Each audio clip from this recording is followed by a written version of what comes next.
Buckle up, viewers. This one's gonna be a ride. We've got the dawn of a new era of video games, a significant shift in the PC Engine technology, another struggling American game company hitching its wagon to NEC only to have that blow up in their face, a video game with especially odd origins, and a celebrity cameo. And I'm not talking about a voice actor. Before I get too deep into any of that, I need to point something out about Sherlock Holmes Consulting Detective. The game is almost entirely voiced, and the PC Engine version was of course dubbed into Japanese. But it's an American game, and of course there's a TurboGrafx 16 version, so I'm going to be using that in the video. Okay, there we go. With the TurboGrafx version established, it's time to see where Sherlock Holmes Consulting Detective comes from. And it's a place you probably wouldn't expect. Sherlock Holmes Consulting Detective started out as a board game. Kind of. Okay, it has a board, and they try to make it into a game, but if you just look at it as a board game, it's not really great. The real trick here is that Sherlock Holmes Consulting Detective is the forerunner for the mystery in a box genre. A kind of experience where you buy a kit, a whole bunch of information is presented to you, and the idea is you solve the mystery based on what you can glean from it.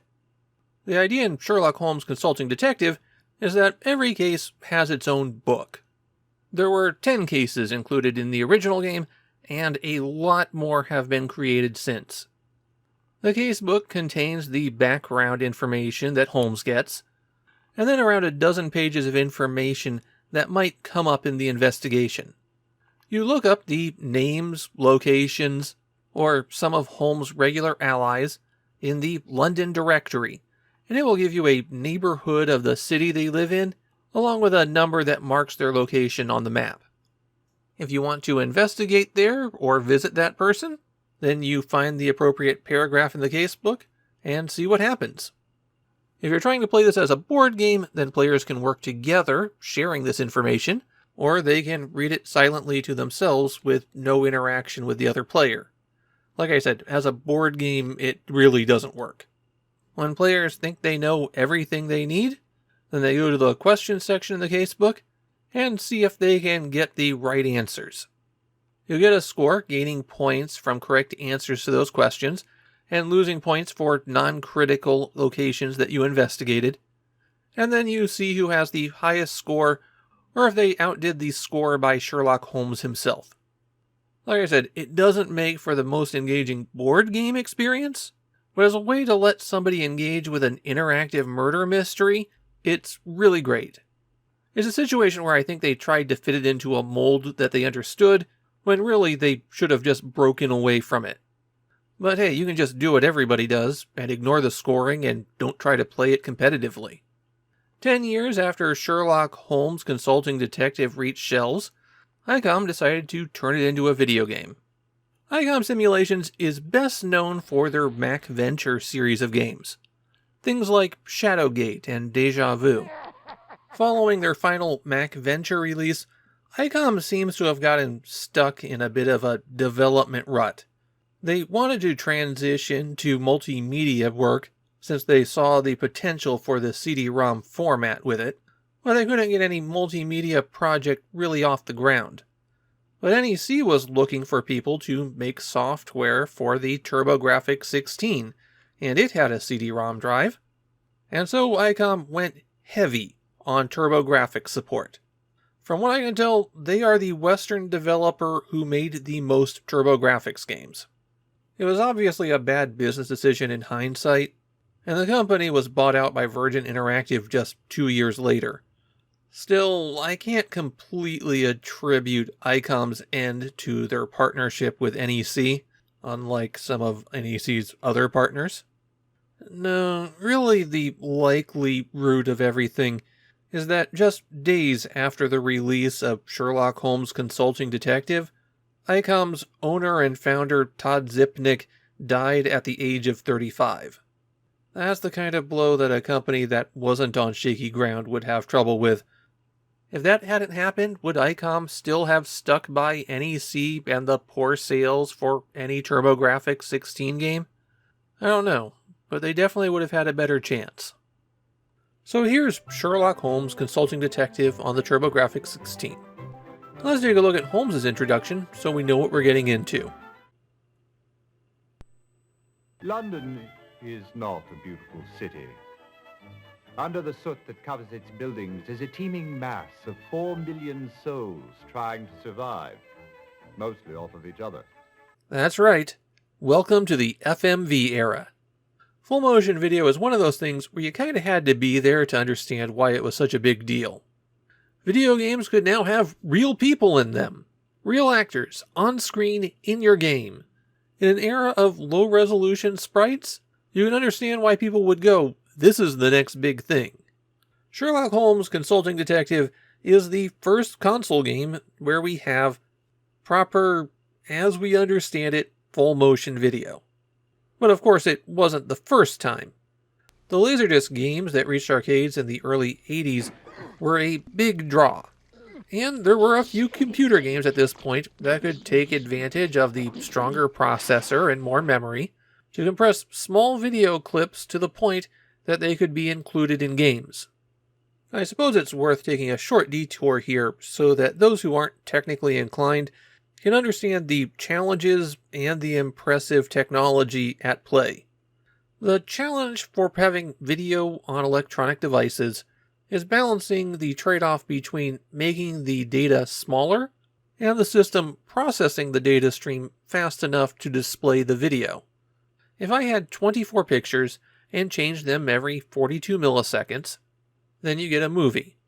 But changing out the entire picture requires that you store every picture individually. And so the last 40 years of computer science has focused on how little information do we need to provide a computer for it to reconstruct the whole thing. Sometimes that means only tracking changes from the previous state. Sometimes that means only giving it a small amount of information to draw an entire picture. The complication is that the computer or phone or TurboGrafx has to take that small bit of information and then do the math to find the full thing. Now when you're dealing with a processor as slow as the one in the TurboGrafx, then you can't make the data that much smaller. You could, theoretically, give the TurboGrafx the MP4 file of this episode, and if somebody wrote the software for it, then it could play it back. The other thing that you do to get the video to work properly is that you reduce its dimensions. Not just length and width, but also time. So the video playback in Sherlock Holmes Consulting Detective occurs in a small little box. The colors are simplified to make it easier to do the math, and they reduce the frame rate so that it doesn't have to update as often. And that is how you get full motion video streamed from a CD playing on hardware released in 1987.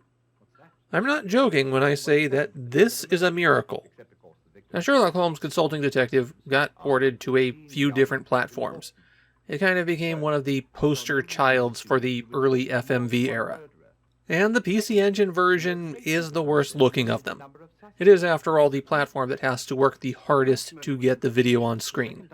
If you want the video in its best possible quality, there was a re-release in 2012, and that is still available digitally from various platforms. So how does Sherlock Holmes Consulting Detective play as a video game? Well, from the main menu, you're given your choice of 3 cases. All of these were part of the original set. In The Mummy's Curse, London has been enthralled by 3 murders that have occurred, all seemingly done by an Egyptian mummy. In The Mystified Murderess, a woman is found standing over her dead lover with a gun in her hand. She has no memory of the murder or the gun.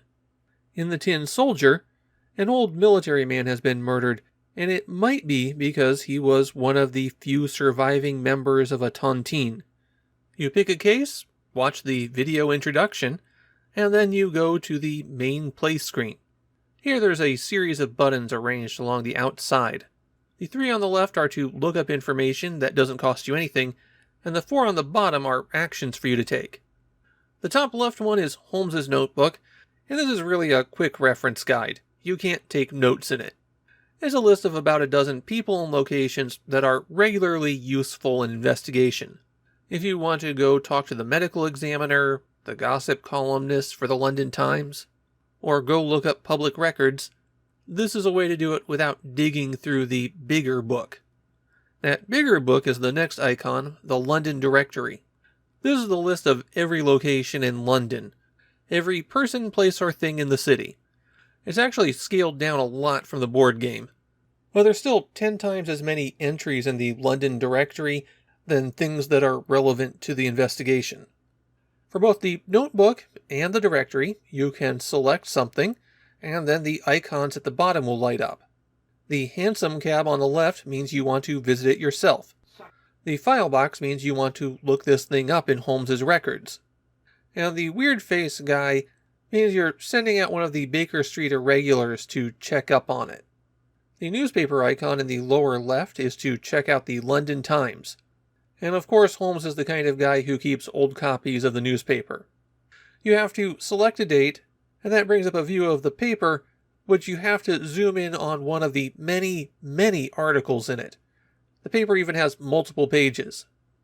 You'll find both articles directly relevant to your current case, some that might reference other cases that you could take on, and sometimes there will be subtle clues hidden in the notices. Once you think you've got enough information, you select the gavel icon to go to court, and then a judge will ask you a series of questions about the case. Answer correctly, and the case is closed. Then you can compare your score to Holmes's. While recording, the case I focused on was the Mummy's Curse, and not just because it was the first one. Let's talk a moment about the video production quality.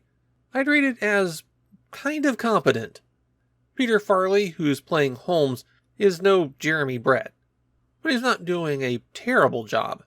The production quality is a lot closer to community theater than it is to a television show. Just take a look at this scene. You see, Mr. Holmes, although I am a journalist, I was actually trained as an Egyptologist. I know all about these mysteries. That's why my articles carry the force of truth. And what is the truth, Mr. Travis? The truth is that the Egyptians discovered the secret of life. What we call science is mere child's play compared to the knowledge they had. Look at this. That was something. Did you recognize the reporter turned occultist, though? Perhaps not his face, but maybe his voice? That is none other than Bill Corbett, best known for playing and puppeteering Crow T. Robot. I'll just use a flashback like in the movie. It was 15 or 20 seconds ago. I remember it like it was just yesterday. If you solved those 3 cases and wanted more, well then good news, there's a sequel. And that sequel has an interesting quirk. You see, while it plays on a standard CD-ROM system, it can also take advantage of the Super CD-ROM. NEC created a way to expand some of the capabilities of their CD-ROM setup, and I'll dig into those in depth in about a month's time. Sherlock Holmes Consulting Detective Volume 2 uses that expansion to improve the video quality. The 3 cases on Volume 2 are the 2 lions, the pilfered paintings, and the murdered munitions magnate. As for how Volume 2 plays, it's identical. There's a reason I combined the 2 into a single video. In terms of play, there is no difference between the first Sherlock Holmes Consulting Detective and Volume 2. And that's not even a complaint. In this case, it's exactly what you'd want from a sequel. Just 3 new cases. There's even a Volume 3 of Sherlock Holmes Consulting Detective, but it was only released for computers. Given that Sherlock Holmes Consulting Detective was an American game made for an American audience, were Japanese players willing to go for it? As far as I can tell, yeah, Sherlock Holmes is generally liked. I did find someone who found it confusing that they weren't just following a story, and instead had to handle the investigation themselves, but overall people seem to be satisfied with it. My own take on Sherlock Holmes Consulting Detective is a bit tempered. In the early 90s, I wasn't so fond of it. It took me less than an hour to complete each case, and once you knew the solution, there wasn't much reason to replay them. This isn't the kind of game where it's satisfying to try for a better score. However, over 30 years later, I think these are nice little mysteries to solve. For the most part, they play fair, though if you want to beat Holmes' score, you have to make some huge leaps in logic. As a mystery fan, it's kind of fun to take these stories on. I think that the Sherlock Holmes Consulting Detective series are some of the best games to come out of the FMV movement, and that makes them worth checking out.